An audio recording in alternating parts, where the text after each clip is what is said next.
ভাইরা আমার, এবার আসেন 2 নম্বর কথা বলি। এই মাদ্রাসায় পড়ে লাভ কি হবে? একটা তো পেয়ে গেলাম, সে কিভাবে চলবে, মোটামুটি ব্যাপারটা আমাদের সামনে চলে আসলো। কি খাবে, কিভাবে চলবে, এই বিষয়টা একটা ধারণা পেয়ে গেছি। এই বিভ্রান্তিতে আমরা পড়ব না। এবার আসেন লাভ কি হবে। তো আমি বলেছিলাম আগে, লাভের এই জবাবের 3টা পার্ট আছে, 3টা। একটা হলো যে পড়ে তার কি লাভ, 2 নম্বর মা বাবার কি লাভ, 3 নম্বর সমাজের কি লাভ।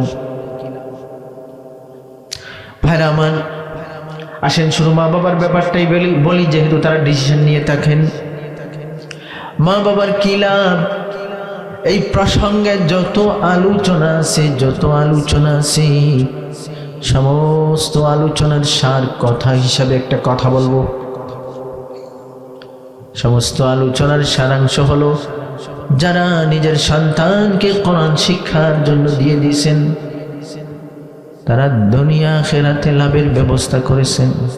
বলেন সুবহানাল্লাহ। এই প্রসঙ্গে, এই প্রশ্নের জবাবে যত আলোচনা আছে, যে মা বাবার কি লাভ হবে, বাচ্চাকে মাদ্রাসায় দিলে মা বাবার কি ফায়দা হবে, এই প্রশ্নের ব্যাপারে যত আলোচনা আছে, সব আলোচনার সারাংশ হিসেবে কথাটা আমি বলতেছি।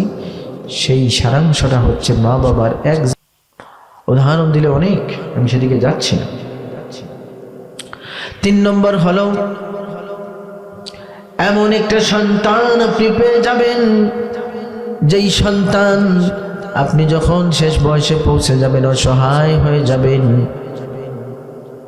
আপনার শরীরে যখন শক্তি থাকবে না, রুজি রোজগার করতে পারেন না, বিছানায় শয্যাশায়ী, বাচ্চার মুখের দিকে তাকিয়ে থাকেন, তার হাতের দিকে তাকিয়ে আছেন, এমন একটা সিচুয়েশনে, এমন একটা অবস্থায় যখন আপনি পৌঁছে যাবেন, আপনি মনে রাখবেন, আপনার কোরআন শিক্ষায় শিক্ষিত সন্তান যদি থাকে, এই সময় খেদমতে তার সে কোনো ত্রুটি করবে না।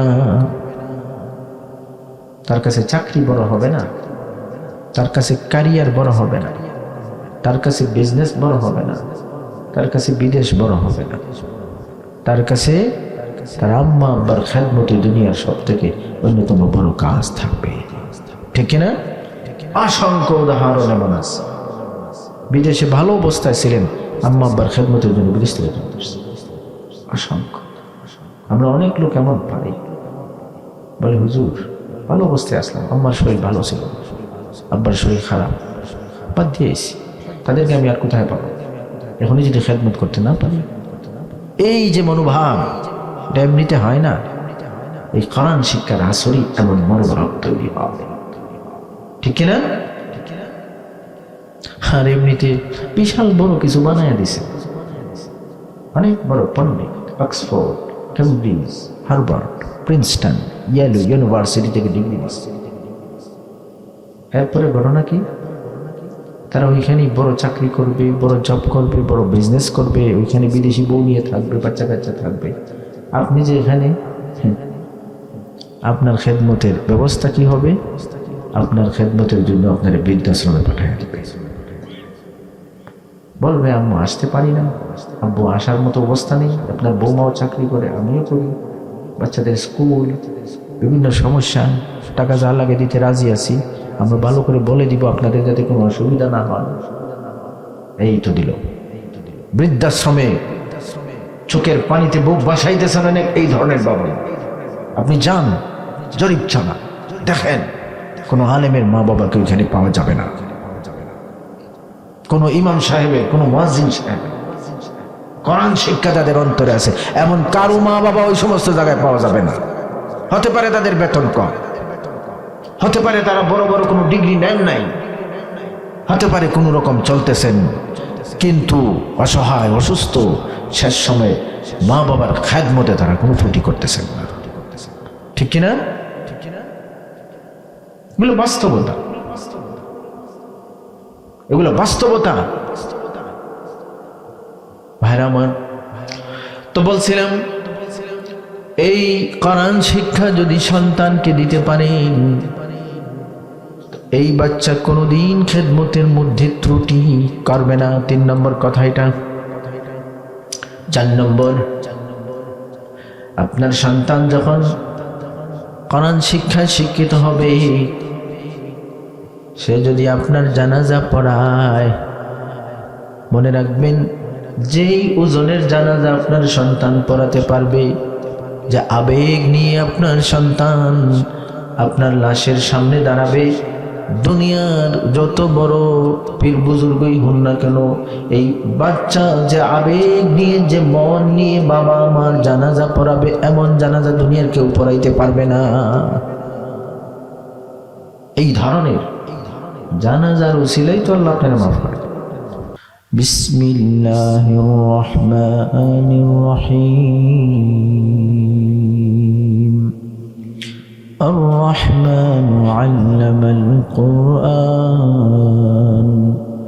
وقال النبي صلى الله عليه وسلم خيركم من تعلم القرآن وعلمه صلى الله على سيدنا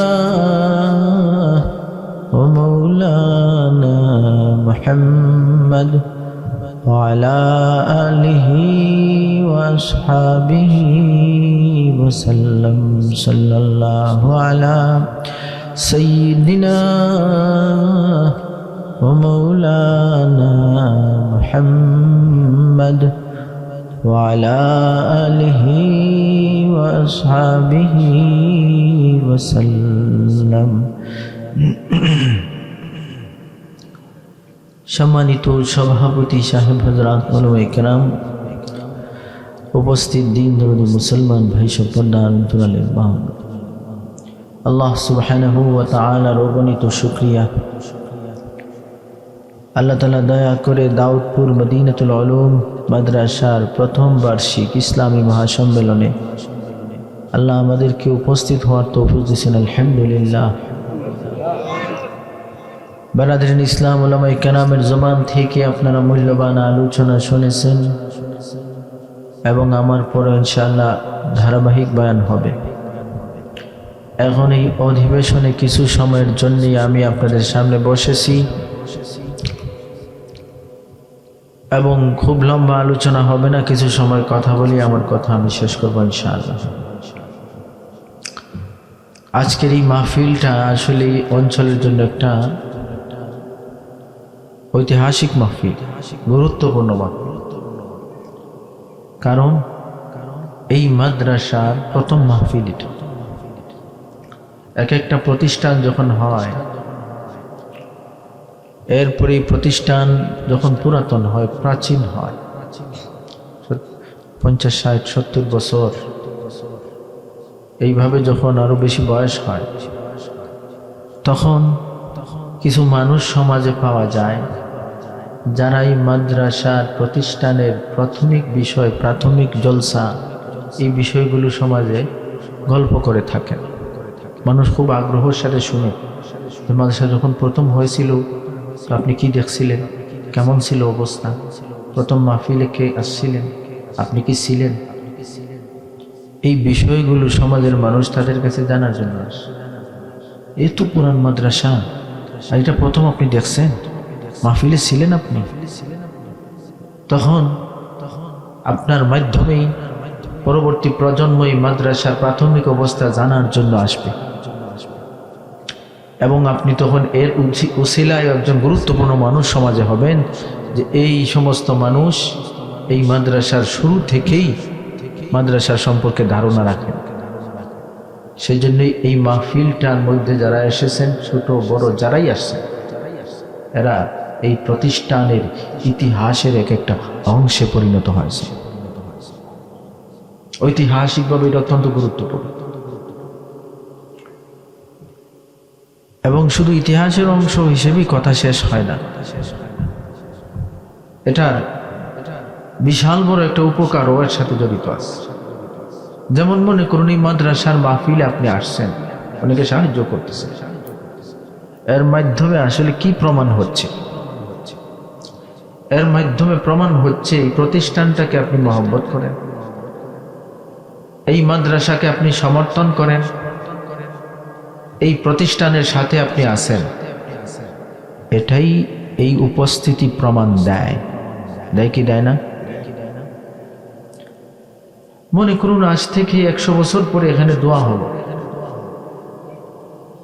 আল্লাহ এই মাদ্রাসার সাথে যারাই যখন জড়িত ছিলেন সবাইকে মাফ করে দেন।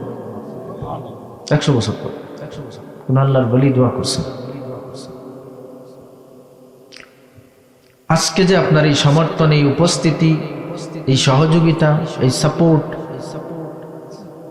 এটা হয়তো তখন কারো জানা নাই, কেউ জানে না আপনি একজন ছিলেন আর এই মাদ্রাসার সাথে প্রথম থেকে আপনি জড়িত ছিলেন, মাহফিলে আসছিলেন, সমর্থন প্রকাশ করছিলেন, কারো জানা নাই দুনিয়ার। 100 বছর পরের বিষয়। কিন্তু ওই যে দোয়া করছেন, যার কাছে দোয়া করছেন তার কাছে লিস্টে আছে।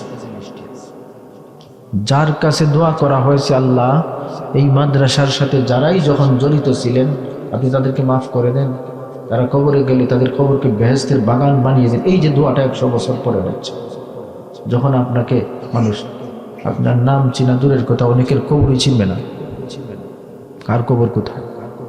কিন্তু দোয়াটা যখন করা হয়েছে, যার কাছে করা হয়েছে সেই আল্লাহর কাছে লিস্টি আছে কারা কারা নবীর বাগানের সাথে জড়িত ছিলেন। আছে কি আছে না? মানুষের হিসাব এটা তো বড় বিষয় না। يعلم ما في البر والبحر وما تسقط من ورقة إلا يعلمها। আমার বাড়ির আশেপাশে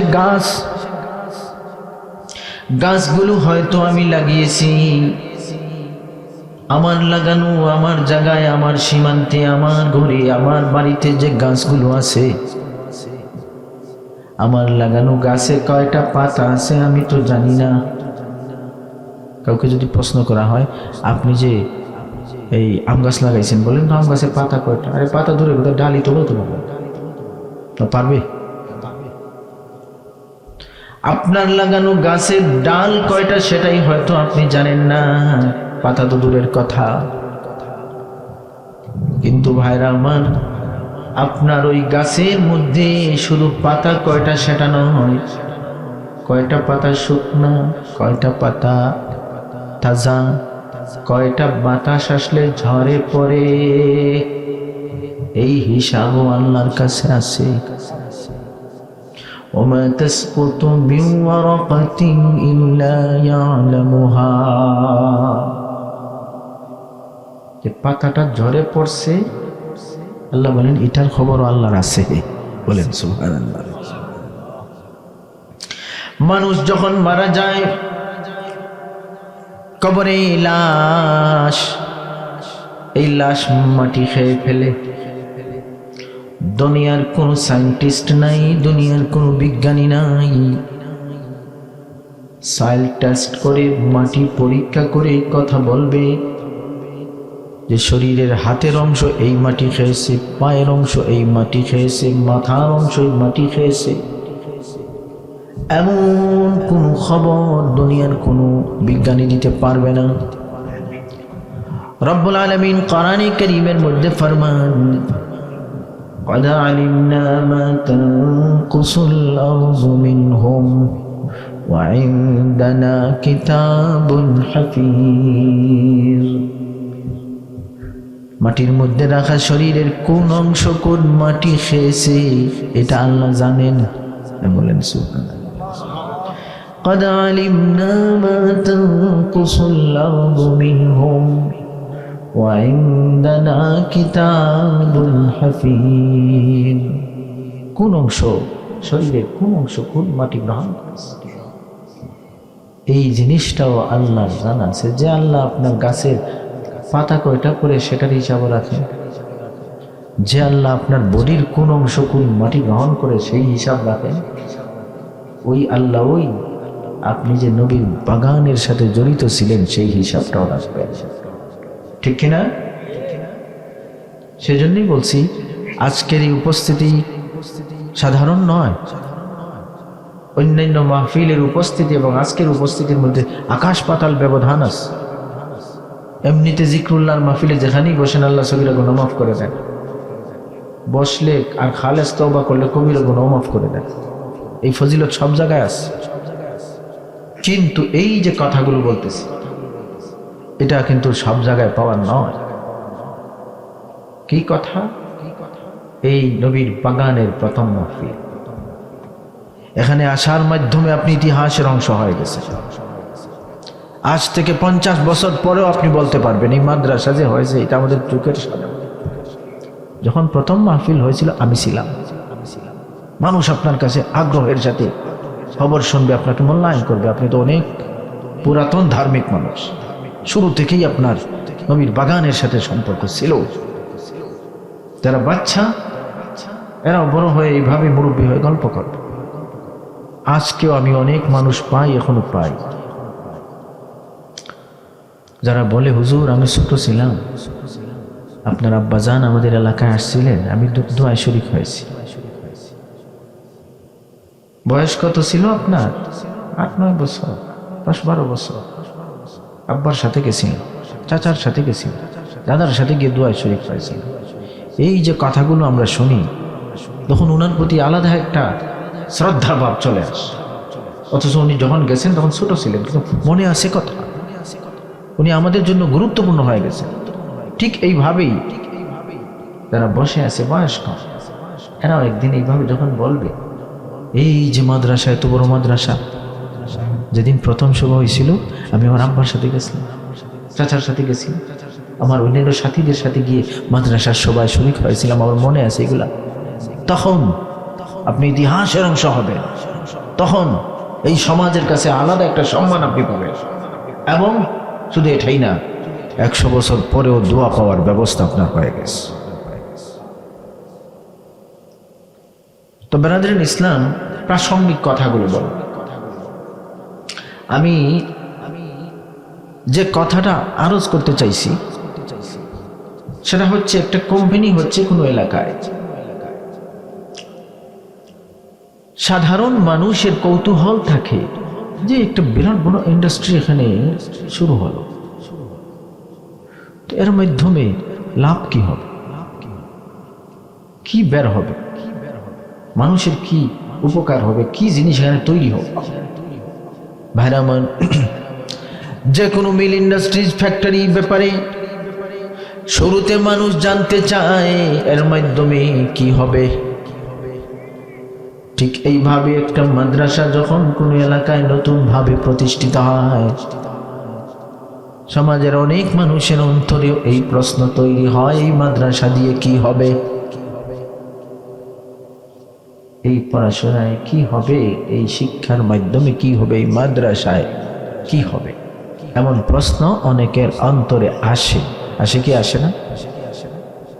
সেজন্যই এই কি হবে জবাবটাই শুরুতে আমাদের হৃদয়ঙ্গম করার দরকার, বুঝার দরকার। সে লক্ষ্যে এই কথাগুলো বলতেছে। ভাইরা আমার, কি হবে 3 ধরনের জবাব আছে, 3 ধরনের। একটা হলো যারা পড়াশোনা করে, এই পড়াশোনায় তাদের কি হবে। 2 নম্বর হলো যেই সন্তান, যেই মা বাবা তার সন্তানকে কোরআন হাদিসের শিক্ষার জন্য দিয়ে দিলেন, এই মাদ্রাসাগুলোতে দিয়ে দিলেন, এই মা বাবার কি হবে, অভিভাবকের কি হবে, এটাও আরেকটা প্রশ্ন, কি হবে। আরেকটা হলো যেই সমাজের মানুষ জানে মালি প্রতিষ্ঠানগুলোকে সাহায্য করতেছেন, এই মাদ্রাসাগুলোর মাধ্যমে সমাজের মানুষের কি লাভ হবে। এই মাদ্রাসার মাধ্যমে কি হবে সাথে সম্পৃক্ত 3টা বিষয় আছে। একটা হচ্ছে এই পড়াশোনা করে যারা পড়বে তাদের কি হবে, এই পড়াশোনায় তাদের লাভ কি হবে। আরেকটা হচ্ছে যারা নিজের সন্তানকে দিয়ে দিয়েছে, এই মা বাবার কি লাভ হবে এই পড়াশোনায়। আরেকটা হচ্ছে যেই সমাজের মানুষ জানে মালে সাহায্য করে মাদ্রাসাকে টিকিয়ে রাখার সংগ্রাম শুরু করেছে, সমাজের মানুষের কি উপকার এই মাদ্রাসায় হবে। এমন প্রশ্ন এই কি হবে মধ্যে 3 ধরনের প্রশ্নই আছে, কিন্তু 3টা বিষয় নিয়ে আলোচনা করতে প্রচুর টাইমের প্রয়োজন আছে। সেজন্য আমি মেইন একটা বিষয় বলবো সম্পর্ক হিসেবে যদি পারি, বাকি আরেক দুইটা বিষয় টাচ করবো ইনশাআল্লাহ। মেইন যেটা বলতে চাই সেটা হচ্ছে মা বাবার ব্যাপারটা। কারণ বাচ্চারা পড়াশোনা কোন লাইনে করবে না করবে এই সিদ্ধান্ত মা বাবাই নিয়ে থাকেন, অভিভাবকরা নিয়ে থাকেন। সুতরাং তাদের জন্যই বোঝা দরকার বাচ্চা মাদ্রাসায় পড়লে কি হয়, বেশি বোঝার দরকার। ভাইরা আমার, অনেক মানুষ আছে এই সমাজে, অনেক মানুষের অন্তরে এই প্রশ্ন তৈরি হয়ে যায়, এই সমস্ত মাদ্রাসায় পড়াশোনা করে কি খাবে, চলবে কিভাবে, চলবে কিভাবে, এই চিন্তায় অনেক মা বাবা মাদ্রাসায় বাচ্চা দিতে রাজি না। এবং এই চিন্তার কারণেই আমাদের সমাজে মাদ্রাসার বাচ্চাদের হার, যেটা মাদ্রাসা শিক্ষার হার, মোটেও সন্তোষজনক নয়। 100টা বাচ্চার মধ্যে 7 জন মাদ্রাসায় পড়ে। আমাদের দেশের কথা, 90% মুসলমান। পার্সেন্টেজ হিসাবে মুসলমানের সংখ্যা 100-এর মধ্যে কয়জন? 90 জন। আর শিক্ষার দিক দিয়ে, শিক্ষার হারের বিবেচনায় 100-র মধ্যে 7 জন মাদ্রাসায় পড়ে, 7.29। অবশ্য কিছুটা বাড়ছে, 23 সালে ছিল 4.28-এর মতো, 4.88। আর এই এখন চলতেছে 7.29, প্রায় 8-এর কাছাকাছি, অর্থাৎ শতকরা প্রায় 8 জন। 7-এর মধ্যে প্রায় 8 জন মাদ্রাসায় পড়ে। 90% মুসলমানের দেশে 8 জন মাদ্রাসায় পড়ে। এই সংখ্যা কি সন্তোষজনক? আপনারা বলেন, সন্তোষজনক নয়। এই সন্তোষজনক নয় কেন? এত কম কেন? এই কম কেনর মধ্যে যে বিপত্তিগুলা, সমস্যাগুলা আছে, এগুলা যদি চিন্তা করা হয় তাহলে দেখা যায় অভিভাবকদের ভয় হচ্ছে ঠিক এই সমস্ত পড়াশোনা করে চলবে কিভাবে, খাবে কি। এই জন্যই এই সংখ্যা কম, ঠিক কিনা? সংখ্যাটা কমলো কেন? বাচ্চারা তো আর ইচ্ছা করে এদিকে সেদিকে যাচ্ছে না, তারা অভিভাবকরাই তাদেরকে যেদিকে নিচ্ছেন সেদিকেই তো তারা। তো এই কম হওয়ার পিছনে তো অভিভাবকরাই চিন্তা করে এই কমের বিষয়টা তাদের কারণেই আসতেছে। তো তারা কেন দিচ্ছেন না? এই দিচ্ছেন না কারণ হচ্ছে তাদের মধ্যে যে কয়টা চিন্তা আছে, এর মধ্যে বড় একটা চিন্তা হলো এই সমস্ত পড়াশোনা করে কিভাবে চলবে, হবে কি। ব্রাদার ইন ইসলাম, প্রথমে আমি এই প্রাসঙ্গে বিভ্রান্তির অবসান ঘটাতে চাই। প্রথমত এই পড়াশোনা করে খাবে কি যে চিন্তা করছে,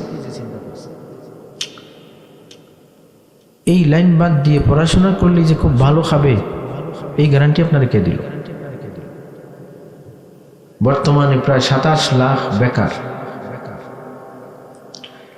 এবং শিক্ষিত বেকার আমাদের দেশে, এবং এই বেকারদের মধ্যে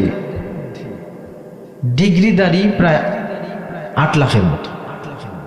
চিন্তা করে, যারা ডিগ্রি নিল এরা তো বিশাল বড় বড় চাকরি করে খুব ভালো অবস্থায় থাকার কথা ছিল, বেকার কেন? সুতরাং মাদ্রাসায় না পড়লে যে খুব বড় ডিগ্রি নিয়ে ভালো খাবে, বাস্তবতার সাথে চিন্তার মিল হচ্ছে না, ঠিক কিনা? হিসাবের সাথে তো মিলতেছে না কথা। অন্য লাইনে পড়লেই যদি খুব ভালো চলতো, ভালো খাইতো, তাইলে ডিগ্রি নিয়ে এই 8 লাখের মতো বেকার হবে কেন? সবাই তো বড় বড় ভালো চাকরি নিয়ে ভালো খাওয়ার কথা ছিল। সুতরাং আমাদের প্রথমেই এই চিন্তার মধ্যে দেখতেছি আমাদের চিন্তার সাথে বাস্তবতার মিল নাই, ঠিক কিনা ভাইরা আমার? 2 নম্বর কথা হলো খাওয়া দাওয়া চলা, এর ফয়সালা জমিনে হয় না, এর ফয়সালা তো রব্বুল আলামিন কোরআনে কারীমের মধ্যে জানিয়ে দিয়েছেন, ওয়াফিস সামাই রিজকুকুম, কে কি খাবে, কতদিন খাবে, এই সব কিছুর ফয়সালা উপর থেকে কে করেন ভাই? আল্লাহ। আমরা কি খাই? 416 গ্রাম গড়ে খাই ডেইলি। একজন মানুষ প্রতিদিনে গড়ে, অ্যাভারেজ বলতেছি, আমাদের দেশে 416 গ্রাম। একজন মানুষ যদি মনে করুন 70 বছর বাঁচছে, 70-72 বছর, আমাদের দেশের গড় আয়ু তো 72 বছর 3 মাস, তো মনে করুন গড় আয়ু হিসাবেই বাঁচল। একজন মানুষ যদি 70-72 বছর পর্যন্ত বেঁচে থাকে, গড়ে 27 থেকে 30 টন খাবার খায়, 27 থেকে 30 টন। ও ভাই আমার, রব্বুল আলামিন এমন প্রাণী সৃষ্টি করেছেন, পানির নিচে যে তিমি মাছ আছে, তিমি মাছ, ব্লু হুইল, নীল তিমি, এই নীল তিমি 1 মাসেই 100 টনের উপর খাবার খায়, আর দিন 3.5 টন করে দরকার। তার তো কোনো চাকরি নাই, ব্যবসা নাই, জমি নাই, তারে আরেকজনে তার দায়িত্ব নিয়ে খাবারের ব্যবস্থাও করতেছে না, আর থাকেও পানির নিচে। এবং এই ধরনের একটা না, শত শত হাজার হাজার বিশাল বড় প্রাণী, এক একটা প্রাণী প্রায় 40টা হাতির সমান, তাও আফ্রিকান হাতি। বাংলাদেশি হাতি আর আফ্রিকান হাতিতে ব্যবধান আছে। বাংলাদেশি হাতি হলো 5 টন, 5 থেকে 6 টন, আফ্রিকান হাতি হচ্ছে 8 টন। এমন 40টা হাতির সমান মাছও আছে। বলেন সুবহানাল্লাহ। 3.5 মেট্রিক টন করে খাবার তার দরকার। তো আমরা সারা জীবন 72 বছর বয়সও 30 টনের মতোই খাবার খাইতে পারি না, আর এটা 1 মাসে 100 টন থেকে বেশি খায়। এবং তার তো কোনো চাকরি বাকরি ব্যবসা, কোনো অভিভাবক যে তোমার যদি না থাকে তো বলবো আমি পাঠাই নেব, এমন সিস্টেমও তো নাই। যে আল্লাহ পানির নিচে এই ধরনের প্রাণীকেও খাবার দিচ্ছেন, ওই আল্লাহ মানুষের দায়িত্ব তো নিয়েছেন। এবং শুধু মানুষের দায়িত্ব সেটা নয়, তামাম মাখলুকাতের খাবারের রিজকের দায়িত্ব তো ভাই আল্লাহ নিজে উপরে নিয়েছেন। বলেন সুবহানাল্লাহ। ওয়ামা মিন দাব্বাতিন ফিল আরদি ইল্লা আলাল্লাহি রিজকুহা। তামাম দুনিয়ার সমস্ত প্রাণীকে খাবার দেওয়া, রিজক দেওয়ার দায়িত্ব কে নিয়েছেন?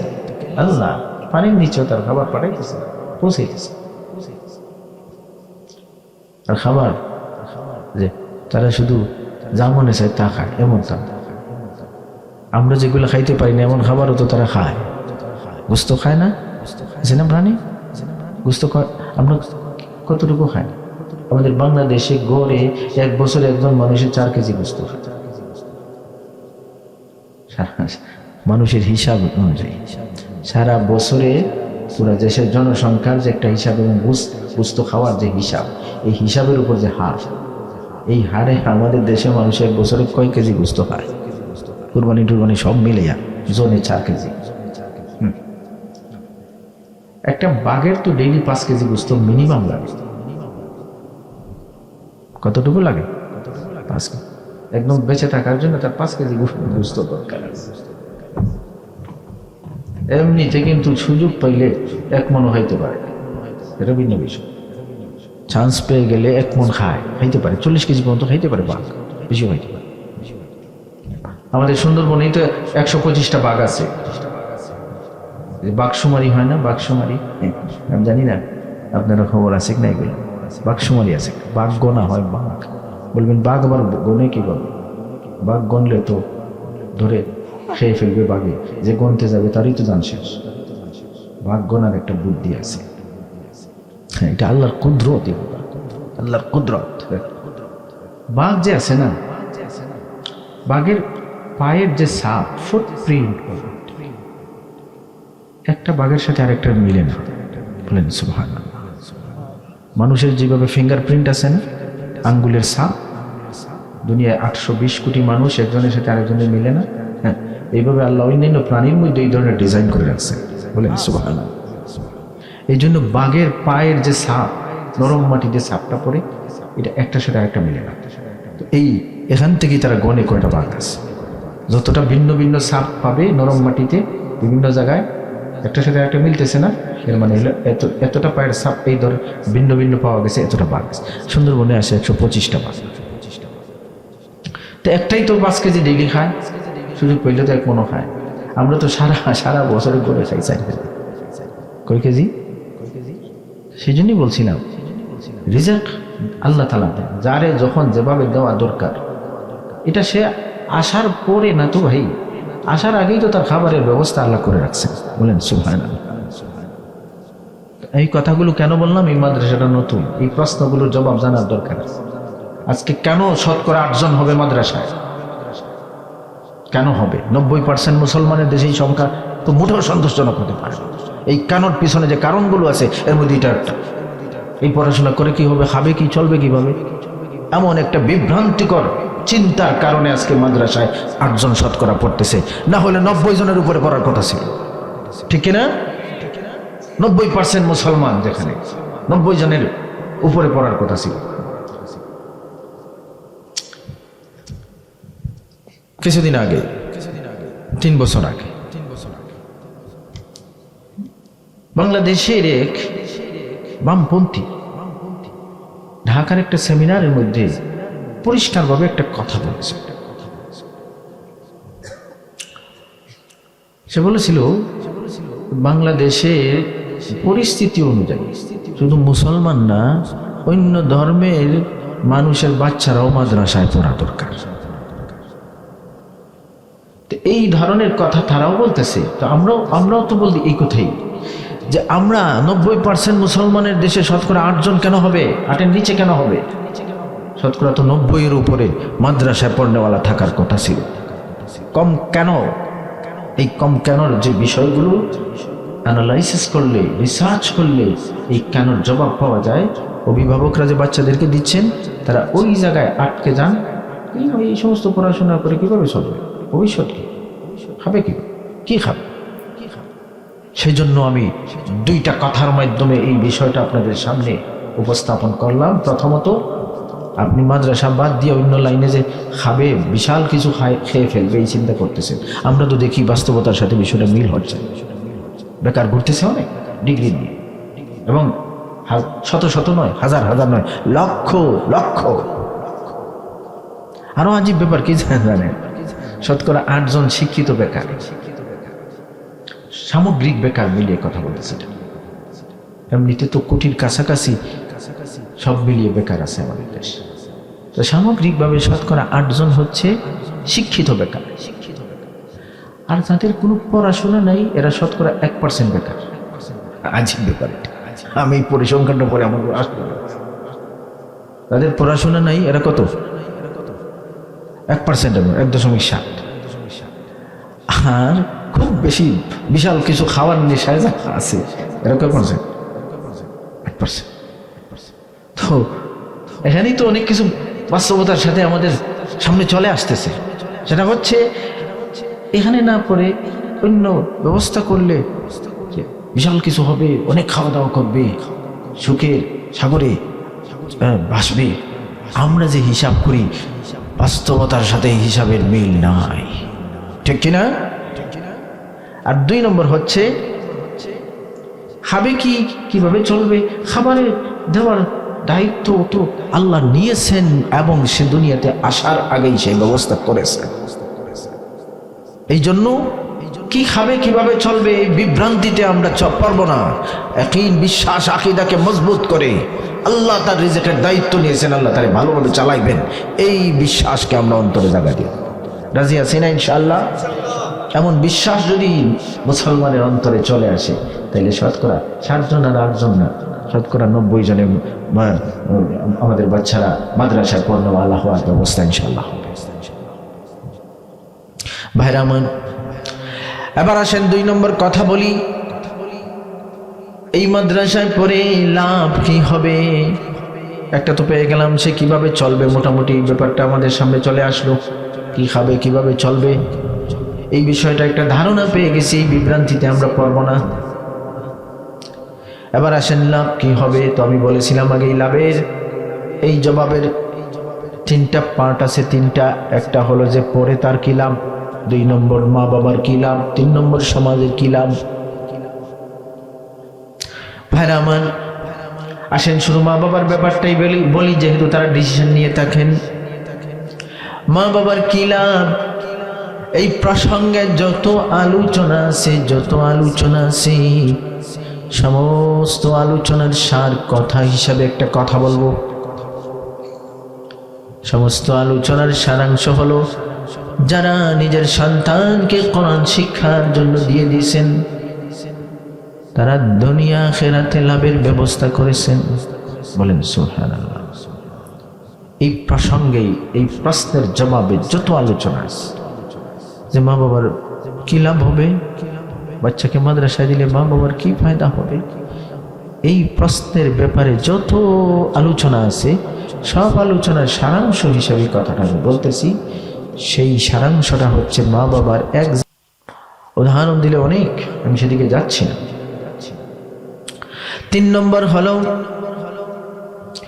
এমন একটা সন্তান আপনি পেয়ে যাবেন যেই সন্তান আপনি যখন শেষ বয়সে পৌঁছে যাবেন অসহায় হয়ে যাবেন,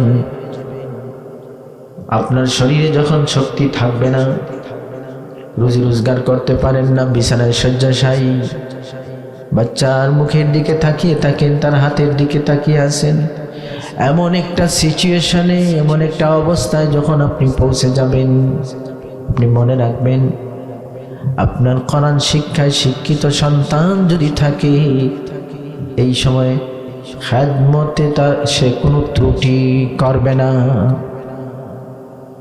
তার কাছে চাকরি বড় হবে না, তার কাছে ক্যারিয়ার বড় হবে না, তার কাছে বিজনেস বড় হবে না, তার কাছে বিদেশ বড় হবে না, তার কাছে তার আম্মা আব্বার খেদমতে দুনিয়ার সব থেকে অন্যতম বড় কাজ থাকবে।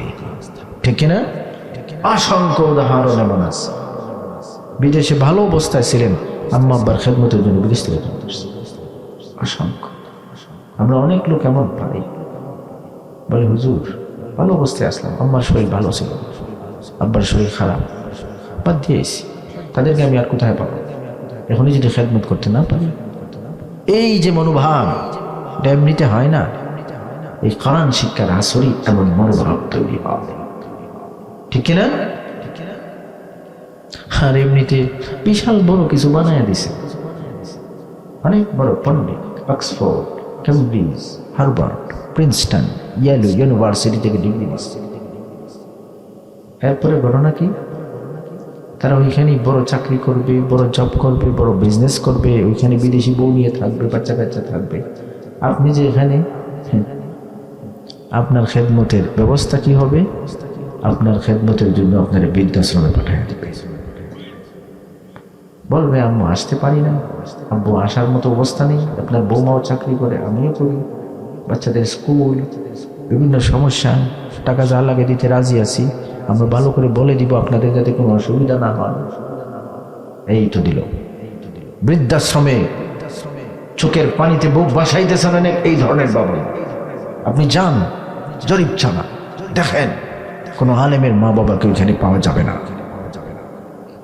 কোনো ইমাম সাহেবের, কোনো মুয়াজ্জিন সাহেবের কোরআন শিক্ষা যাদের অন্তরে আছে এমন কারো মা বাবা ওই সমস্ত জায়গায় পাওয়া যাবে না। হতে পারে তাদের বেতন কম, হতে পারে তারা বড় বড় কোনো ডিগ্রি নেন নাই, হতে পারে কোনো রকম চলতেছেন, কিন্তু অসহায়, অসুস্থ, শেষ সময়ে মা বাবার খেদমতে তারা কোনো ত্রুটি করতেছেন না। ঠিক কিনা? এগুলো বাস্তবতা, এগুলো বাস্তবতা। ভাইরা আমার, তো বলছিলাম এই কোরআন শিক্ষা যদি সন্তানকে দিতে পারেন, এই বাচ্চা কোনোদিন খেদমতের মধ্যে ত্রুটি করবে না। 3 নম্বর কথা এটা। 4 নম্বর, আপনার সন্তান যখন কোরআন শিক্ষায় শিক্ষিত হবে, সে যদি আপনার জানাজা পড়ায়, মনে রাখবেন যেই ওজনের জানাজা আপনার সন্তান পড়াতে পারবে, যে আবেগ নিয়ে আপনার সন্তান আপনার লাশের সামনে দাঁড়াবে, দুনিয়ার যত বড় পীর বুজুর্গই হন না কেন, এই বাচ্চা যে আবেগ নিয়ে, যে মন নিয়ে বাবা মার জানাজা পড়াবে, এমন জানাজা দুনিয়ার কেউ পড়াইতে পারবে না। এই ধরনের জানাজার উসিলাই তো আল্লাহ আপনার মাফ করে। ভাইরা আমার, 5 নম্বর, কবরের জীবন আমাদের সামনে। মানুষের যাওয়ার নিয়ত নাই, নিয়ত না থাকলে কি হবে? যাওয়া ছাড়া গতিও নাই কিন্তু, ঠিক না? যদিও মানুষের অবস্থা দেখলে বোঝা যায় কি থাকার জন্য আসছে, আর যাইতে রাজি না। একজন মানুষ আমি দেখতে গেছিলাম অসুস্থ লন্ডনে, তো এত অসুস্থ, 90-এর কাছাকাছি বয়স, এত অসুস্থ যে উনি বিছানা থেকে উঠতে পারতেছেন না, হাত নাড়াইতে পারতেছেন, প্যারালাইজড হয়ে গেছেন, 80+, প্রায় 90-এর দিকেই বয়স। কথাও পরিষ্কার বলতে পারতেছেন। ডাক্তাররাও মোটামুটি তার ব্যাপারে অনেকটা সিগন্যাল দিয়ে দিচ্ছে। তো গেলাম দেখা করার জন্য, ঘনিষ্ঠতা ছিল। উনি বললেন, জড়িয়ে জড়িয়ে কথা বলতেছেন, দোয়া করবেন। দেশে একটা বাড়ি বানিয়েছিলাম, 1 তলা করে আসছিলাম, সুস্থ হয়ে গিয়ে যাতে এটা 2 তলা করতে পারি। বয়স 90-এর কাছাকাছি, বিছানা থেকে উঠা দূরের কথা, হাতটা পর্যন্ত নাড়াইতে পারতেছেন না, কথাও পরিষ্কার বলতে পারতেছেন। স্বপ্ন কি? স্বপ্ন হচ্ছে সুস্থ হয়ে দেশে এসে 1 তলা যেটা করছিলেন ওইটারে কি করবেন, 2 তলা পাবে। আমার কাছে যাওয়ার নিয়ত আছে না দুনিয়াতে মানুষ, কি বলেন আপনার? হ্যাঁ, কাজে কর্মে তো বোঝা যায় যাওয়ার নিয়ত নাই। যাওয়া লাগবে কি লাগবে না? আমেরিকার এক পপ স্টার, নাম ছিল মাইকেল জ্যাকসন, সে ঘোষণা দিছিল 150 বছর বাঁচবে। নিজেই ঘোষণা দিছে, নিজে কতদিন বাঁচবে বলেন না। সে ঘোষণা দিছে সে মানে কি 150 বছর বাঁচবে, এবং এই ঘোষণা বাস্তবায়নের জন্য কত পদ্ধতিতে অবলম্বন করছিল। অর্গান ডোনার, এইভাবে 1 ডজন ডাক্তার তার সাথে, মুখে মাস্ক, হাতে গ্লাভস, কোনো জীবাণু টিবাণু যাতে বডিতে টাচ না করে। রুমটাকে বানিয়েছিল অক্সিজেন চেম্বার, সব কিছু পরীক্ষা করে তারে খাওয়ানো হতো। এত কিছু করার পরেও 2009 সালের 25শে জুন 50 বছরে মারা গেছে। ঘোষণা ছিল কি, হাফ সেঞ্চুরিতে কাম শেষ। তো বলছিলাম এটাই, এই পৃথিবীতে কেউ থাকতে চাইলেও পারবে না, যাওয়া ছাড়া গতি নাই। ওই আমার মা বাবাও একদিন সন্তানদেরকে রেখে অনেক সময় চলে যাচ্ছেন। যাওয়ার পরের অবস্থা কি? প্রথমে তো অনেক কান্নাকাটি, 1-2 বছর মৃত্যু তারিখ আসলে দোয়া টোয়া করানো হয়। আর দোয়ারও যে পরিস্থিতি দেখছি, আয়োজন করে দোয়ার সিন্নি গরু জমাই, এমন ঝামেলা, কারে কোন দিকে শৃঙ্খলা করবে, কারে কোন দিকে বসে খাওয়াবে, এই ঝামেলায় হুজুর আপনি দোয়া করেন, আমি দিকে একটু সামলাইতেছি।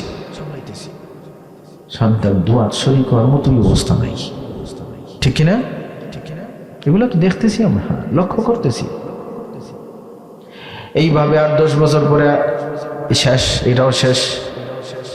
ও ভাই আমার, এগুলো তো সাধারণ নিয়ম, আগে দেখতাম। এখন তো যে অবস্থা আমরা লক্ষ্য করতেছি সেটা হচ্ছে কবরবাসী মা বাবার চিন্তা করবে দূরের কথা, দুনিয়াতে জিন্দা মানুষের খবরই আর রাখে না, ঠিক কিনা? যারা কবরে গেছেন তাদের দোয়া, আরে দোয়া করবে কি, সে তো নামাজই করে না। এই ধরনের পরিস্থিতি যখন বিরাজ করতেছে, আমি বলি আপনার সন্তান যদি কোরআনের শিক্ষায় শিক্ষিত হয়, মনে রাখবেন দুনিয়ার সবাই যদি আপনাকে ভুলেও যায়, এই বাচ্চাটা ভুলবে না। যতবার হাত উঠাবে ততবার কবরবাসী মা বাবার জন্য দোয়া করবে। এই দোয়ার উসিলায় আপনার কবরকে আল্লাহ জান্নাতের বাগান বানায়া দিবে। তো কবরে শান্তি এই বাচ্চার মাধ্যমে আল্লাহ দান করে। কিয়ামতের কঠিন দিনে এমন একটা অবস্থা, কেউ কাউকে কোনো ধরনের সহযোগিতা করতে পারতেছে না। ওই দিন আপনার সন্তান যাকে আপনি কোরআন শিক্ষা দিয়েছিলেন তার কিন্তু অনেক পাওয়ার। ইশফাউ ইয়াউমাল কিয়ামাতি সালাসা, আল আম্বিয়াউ সুম্মা আল উলামাউ সুম্মা আশ-শুহাদা। আপনার কোরআন শিক্ষায় শিক্ষিত বাচ্চাটার অনেক পাওয়ার। কি পাওয়ার? সে যদি কারো ব্যাপারে জবান খুলে আল্লাহর কাছে সুপারিশ করে, আল্লাহ এই লোকটাকে আপনি বেহেশতে দিয়ে দেন, লোকটা যদি বেহেশতে যাওয়ার উপযুক্ত নাও থাকে, তার কথায় আল্লাহ তার জান্নাতের ফয়সালা করে দেবেন। এত পাওয়ার আপনার সন্তান। আপনার সন্তানের যখন এত পাওয়ার, এমন অবস্থায় কিয়ামতের দিন সবচেয়ে বেশি সুপারিশ পাওয়ার সুযোগ তো আপনারই থাকবে, ঠিক কিনা? শুধু সুপারিশ করবে এটাই না, রব্বুল আলামিন জান্নাতে নিয়ে তো মানুষকে নিয়ামত দান করবেনই, কিন্তু আপনার সন্তানকে কোরআন শিক্ষা যে দিয়েছিলেন, সেজন্য তাম দুনিয়ার সমস্ত মানুষের সামনে হাসরের দিনই আল্লাহ আপনাকে সম্মানিত করবে। জান্নাতে যাওয়ার পরে তো প্রত্যেককে আল্লাহ নাজ ও নিয়ামতের মধ্যে রাখবেন, এমন জিনিস দিবেন যার কল্পনা মানুষ করে নাই। কিন্তু যখন হাসরের মাঠে বিচার চলতেছে, ওই সময়ই আলেমদের, হাফেজদের আম্মা আব্বারে আল্লাহ এমন জিনিস দেওয়া শুরু করবেন, মুসলমান ও মুসলমান সবাই তাদের সম্মান দেখে আশ্চর্য হবে। বলেন সুবহানাল্লাহ। কি সম্মান দেওয়া হবে? নবীজি বলেছেন, ওয়ায়ুকসা ওয়ালিদাহু হুল্লাতান লা ইয়াকুমু লাহুমা আদ-দুনিয়া ওয়া মা ফিহা ফায়াকুলানি ইয়া রাব্বি আন্না লানা হাযা ফায়ুকালু লাহুমা বিতালিমি ওয়ালাদিকুমাল কুরআন।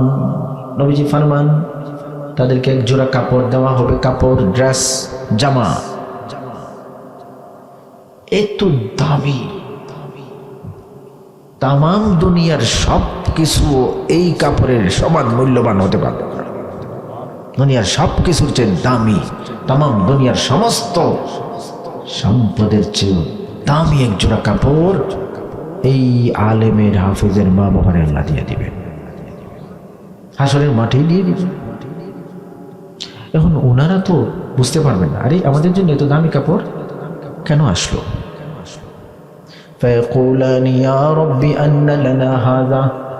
তারা নিজে আল্লাহরে জিজ্ঞাসা করে, আল্লাহ আমাদেরকে এই কাপড়টা, এত দামি কাপড় কেন দিয়েছেন? কি করছি আমরা?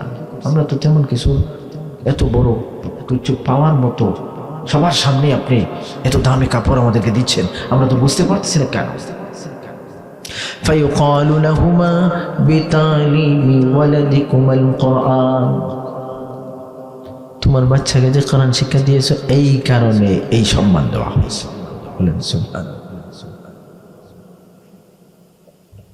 من قرأ القرآن وعمل بما فيه ولبس والداه تاجا يوم القيامة। শুধু কাপড় না, মাথার মধ্যে একটা মুকুটও আল্লাহ পরাইবেন। বলেন সুবহানাল্লাহ। তো যাই হোক, আমি বলছিলাম এটাই, বাচ্চাদেরকে মাদ্রাসায় দিলে কি হবে? বলছিলাম কি হবে, 3টা লাইনে আলোচনা আছে, আমি হয়তো সব লাইনে আলোচনা কোনো মতো সময় পাবো না, তো একটা পয়েন্টের উপরে আমি জোর দিয়েছি এবং এটার উপরে আমার কথা আমি শেষ করে দিব।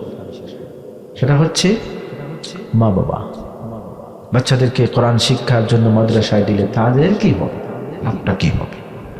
তো এই প্রসঙ্গে আমি যত আলোচনা করেছি, সমস্ত আলোচনার সারাংশ শুরুতে বলেছি, সেটা হচ্ছে দুনিয়া আখিরাতে লাভের ব্যবস্থা হবে। মনে আছে না আপনাকে? এটাই হচ্ছে মূল পয়েন্ট, কি পয়েন্ট, দুনিয়া আখিরাতে লাভের ব্যবস্থা। তো এটা, এই কথাটা আবার ব্যাখ্যা ছাড়া বুঝে আসবে না, সেই জন্যই ব্যাখ্যাগুলো আমি করছি যে দুনিয়া আখিরাতে লাভের ব্যবস্থাটা হবে কিভাবে।